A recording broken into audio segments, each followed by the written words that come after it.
at their work or in government or somewhere else, they should be strong and they show weakness. Now, I think you're probably like me, and when you see that, you feel revulsion.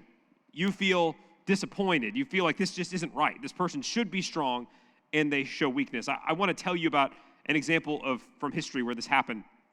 In 1937, Neville Chamberlain became the Prime Minister of Great Britain. And so this was about 18, 19 years after World War I had ended. And so the world was in a tenuous place. And when he came into power, the British military was kind of in tatters. They were not powerful. They were still recovering from World War I. And the issue of the day is that Germany was starting to become aggressive in continental Europe. So this was Hitler and Germany starting to show that they had territorial ambitions in other parts of Europe. And so Neville Chamberlain came into power as the prime minister at a time where he had to try and find a solution to this. And to be clear, Chamberlain's primary goal was that he wanted peace. He did not want war. I actually have a quote from here where he says this. He says, "I'm a man of peace to the depths of my soul. Armed conflict between nations is a nightmare to me." So he wanted to avoid war. That was his stated goal. Now, Chamberlain also believed that at the end of World War I, the punishment given to Germany and to Austria was overly punitive, too harsh. And he thought that a lot of the reason that Germany was being as aggressive as they were was because they had been wronged by the rest of Europe. And so I tell you that, give you all that background just to say, Chamberlain believed that he could deal with the problem of Hitler and Germany by giving them a little bit of what they wanted. Just a little bit. Now, Germany was making claims that they wanted to take back all of the land where all native German speakers and ethnic German people were. And so they made claims to these different parts of Europe. And one of those claims was to a place in Czechoslovakia. They wanted a chunk of that to go back. And so Hitler had told the Western powers, he told Chamberlain and some of the others that they would not go any farther until they went into this area that they weren't supposed to go. They went into Czechoslovakia. And Chamberlain started to look foolish. So he decided he was going to fix things. And what he did was he got on a plane and he flew to Germany, to Munich, to meet with Hitler. And he had a long meeting with him. And he basically said, that wasn't good, but you can keep that land if you just don't go any farther. That's what Chamberlain said to Hitler. And he left that conference thinking that he had succeeded. He left, and the quote he said was this: "I believe it is peace for our time. I believe this is the thing that will end the war in all these areas. I'm preventing another horrible world war." Now, historically, we can look back and we know Chamberlain was very wrong. He misread Hitler. He was thinking, if I just give him a little bit of what he wants, then he won't go any farther, which obviously wasn't the case. Hitler had his eyes on the entirety of continental Europe and even more. And essentially what Chamberlain displayed was weakness. He displayed weakness. He had this meeting with Hitler, thought he had fixed it, and he hadn't. Well, he was booted from being the prime minister of England at that point, and he was replaced by Winston Churchill, who's become a very famous person. Churchill was a complete character, and he was very flawed. There were a lot of things about him that were very interesting, but the thing that Churchill definitely was he was opposed to Chamberlain's his method of appeasement to Germany. In fact, when the time came that Chamberlain was trying to appease Hitler, this is what Churchill said. He said, "You were given the choice between war and dishonor. You chose dishonor, and you will have war." Very, very prescient of him. He says, your stated goal is that you would bring peace, but in you appeasing Hitler, what you're going to have is a wider war. And so Churchill had a very different tact. He said that England needed to fight. They needed to stand their ground and fight. And this is what he said about this, about if Germany were to go toward England. He said this: "We shall defend our island, whatever the cost may be. We shall fight on the beaches. We shall fight on the landing grounds. We shall fight in the fields and in the streets. We shall fight in the hills. We shall never surrender." Obviously a different tact. I saw somebody parody Churchill's statement, and he said, after all these things, he said, "We'll fight them in a boat. We'll fight them on a goat." You know, he just keeps going like a Dr. Seuss book. But Churchill knew that at that moment, what was required was strength, backbone, aggression to meet the aggression of Hitler. Now, I bring this up just to say it's a clear example of one leader showing weakness and the other one showing might. M-I-G-H-T, might, power. Now, that does not mean that a leader of a country should always respond toward violence or toward war. That doesn't mean that it's always the right answer. But the thing that made Chamberlain weak was not his unwillingness to fight, it was his inability to see what actually needed to happen at the moment. I think Churchill actually said it well. You've said you want peace, but in pursuing it, you are the one who's going to bring about war. And so what I want to talk about today is the next phrase, the next two phrases of Isaiah 9 that it tells us about Jesus. I want to reread the passage to you, and then we will talk about the main things we are going to discuss tonight. Isaiah 9 says, "For a child will be born to us, a son will be given to us, and the government will rest on his shoulders, and his name will be called Wonderful Counselor," that was last week, "Mighty God, Eternal Father, Prince of Peace. There will be no end to the increase of his government or of peace on the throne of David and over his kingdom, to establish it and uphold it with justice and righteousness from then on and forevermore. The zeal of the Lord of hosts will accomplish this." The next thing that we are told about the Messiah in Isaiah chapter 9 is that he will be called Mighty God. Mighty. Now, I think one of the things we need to do is define what we mean by mighty. It made me think of the cartoon Mighty Mouse that I would watch when I was a child. But if we were going to give a simple definition of mighty, I would say this. Mighty means powerful to enact and accomplish whatever is wanted by the person. A person is mighty if they are powerful, and they're powerful if they are able to do what they set out to do. So power does not mean just raw strength. It means the ability to enact whatever the thing is that you want. So there are powerful people in the world that might not be traditionally strong or muscular. They might just be a person who knows how to wield influence. It might be a person who knows how to do what they need to do to get what they want done. And so we can say that a person is mighty if they are able to do what they set out to do. Neville Chamberlain was not mighty because he set out for peace and he ended up with war. Churchill was, in this instant, in World War II, mighty because he responded with strength and got the result that he wanted.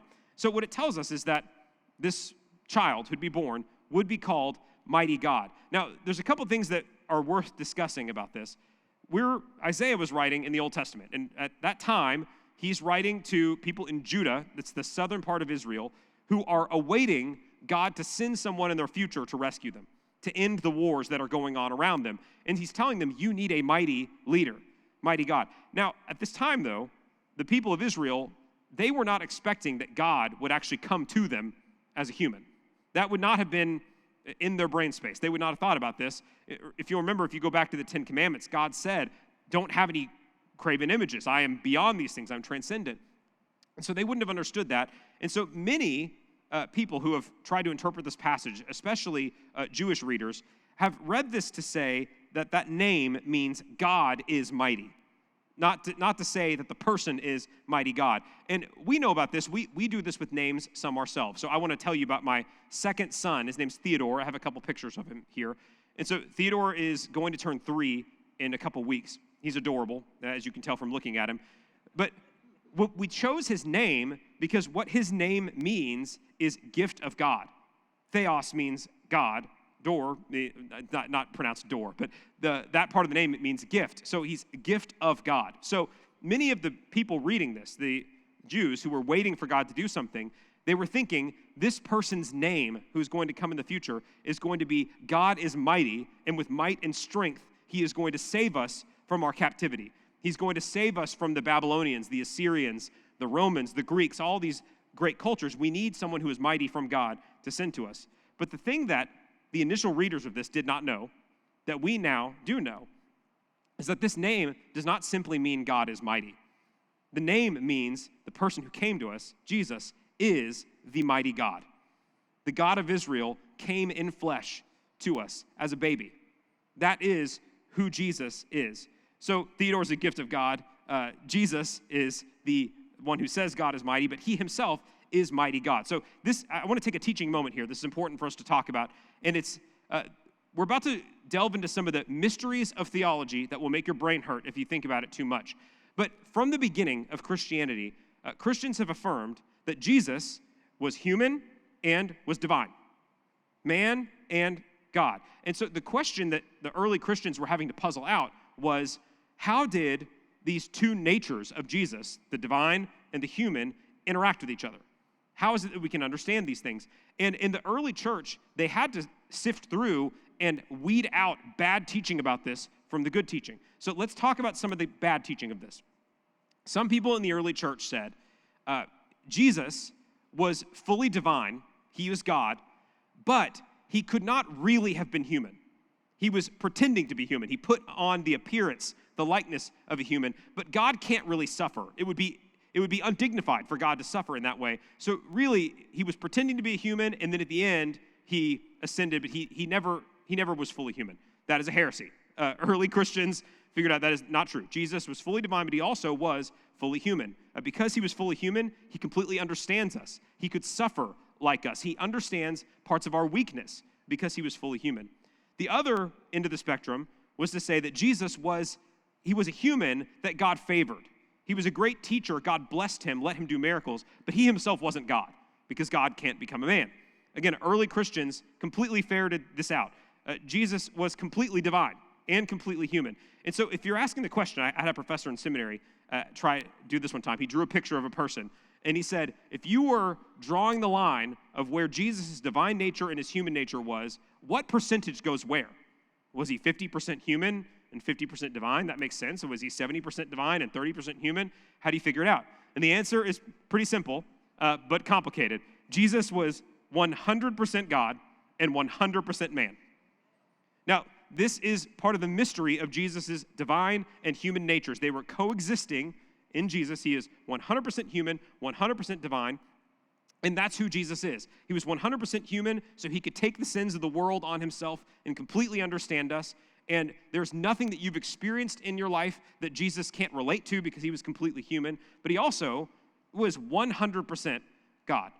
So if you have any more questions about that, you can ask a different pastor other than me. But that is basic Christian theology. Jesus, 100% God, 100% man, this divine union of the natures of Jesus in this one man. And so because of that, though, because of his complete humanity, complete divinity, Jesus was mighty.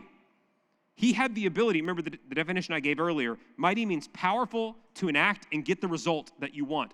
Jesus knew how to get the perfect result at the perfect time for what was needed for us to have our sins dealt with. And so there were all these times in his ministry where Jesus knew exactly what the right thing to do was, even when no one else could see it.